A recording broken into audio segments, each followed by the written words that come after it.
Hello everyone, I am Jonathan Little, and today we're going to talk about getting in shape. And I know you all are here for poker content, and you may think, why do I need to be in shape? Well, I can tell you, as someone who used to be very overweight from sitting and playing online poker 14 hours a day, every day, that you will feel better, you will think better, and you will be happier if you get in shape. I actually have a blog post, how I lost 40 pounds and got in the best shape of my life. You can search that on Google, it'll pop right up, and you will see how I made a transformation from being someone who was clueless about nutrition and health to someone who is at least, has half of a clue. And full disclosure, I'm not a doctor, I'm only a poker player, but these few quick tips have changed my life, and I think they will help you too. Before we get started though, if you are enjoying my content, click subscribe, click like on this video, and that will help me know that you're enjoying it. So, help me out with that. So, as a poker player, especially if you play tournaments or you play long sessions in general, you are going to need to increase your stamina. And it's not exactly the same type of stamina as like running a marathon, although I did run a marathon in the process of getting in the best shape of my life. But you need to be able to sit at the poker table and feel good for long periods of time. And maybe you sit there for 12 hours a day, for 2 months straight, which is something that will happen at the World Series of Poker, for example, where you're out there grinding all day, every day.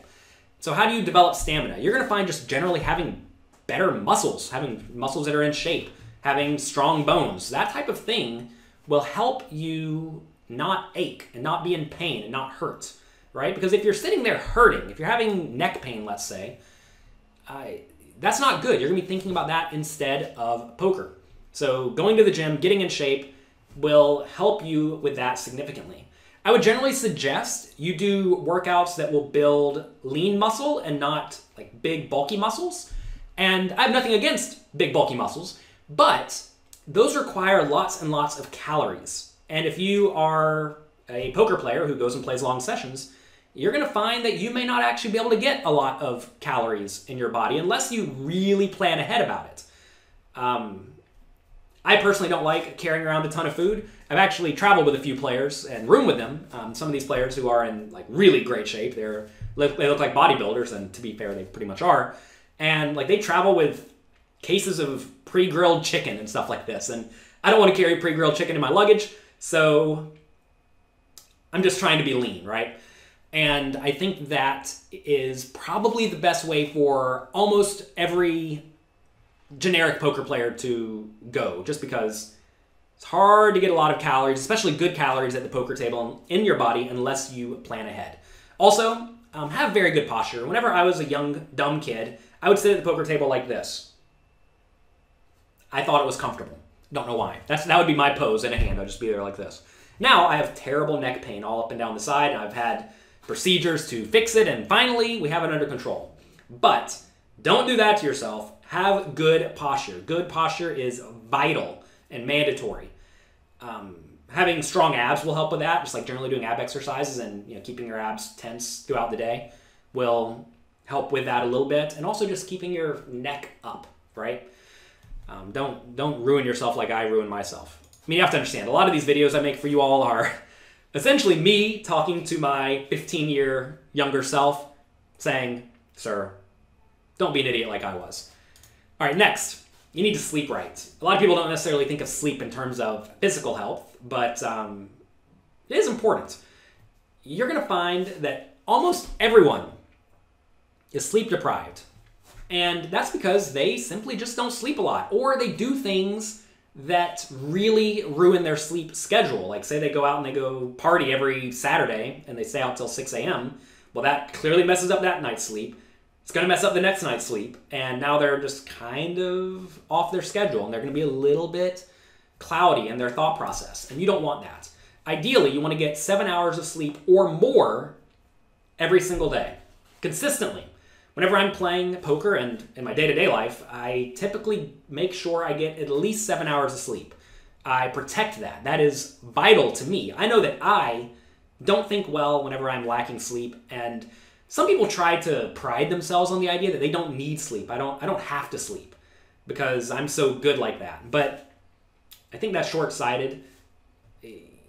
quite often these people are not utilizing all of their time anyway. It'd be different if you were like studying and improving your life 20 out of the 24 hours a day, but usually they're watching Netflix and having a beer, right? That's not what you need to be doing in your free time. You need to be sleeping, and that's going to allow you to be way more productive throughout the day. And it's important to make good use of your time. And I think a lot of people end up squandering their time by just staying up too late for no real reason, or just not being in good physical shape for no real reason. Just pure laziness is what it amounts to. Laziness and lack of discipline. And if I've learned one thing as a professional poker player is that you have to have a significant amount of discipline in your life if you want to be able to succeed at the high stakes long term. So once you do get in shape, once you have fixed these issues, once you are getting into the gym, every other day or so, once you are eating right, you need to make a point to stay in shape. And you do this by making these activities just part of your life. For example, I have a giant blended green smoothie every morning for breakfast. Every single morning. I guess I was making fun of people who travel with grilled chicken. I travel with vegetables and a blender. And that's because that's what I have for breakfast. I have a humongous smoothie. It's like this big. Every day. And that's how I start the day. That is breakfast. And if you just replace the bad things in your life, like say you used to instead have French toast and waffles for breakfast, now we have a giant green smoothie, that alone is going to go a long way to making you generally in better health. And if you do that, not necessarily for all your meals, you should certainly go out and indulge yourself and have fun. But if you do that for some of your meals or most of your meals, that's going to help a lot. If you just know Monday, Wednesday, Friday, you get up and you go to the gym, just like you get up and brush your teeth, that's going to help you get in much better shape. So you have to integrate these things into your life to where you're not dieting, you're not getting into the gym to try to get in shape so you can then forget about it. These things need to become part of your life. And once they do, you are going to be in good shape, you're going to be able to have good stamina, you're going to be able to think clearly at the poker table all the time, and you're going to have a huge amount of success.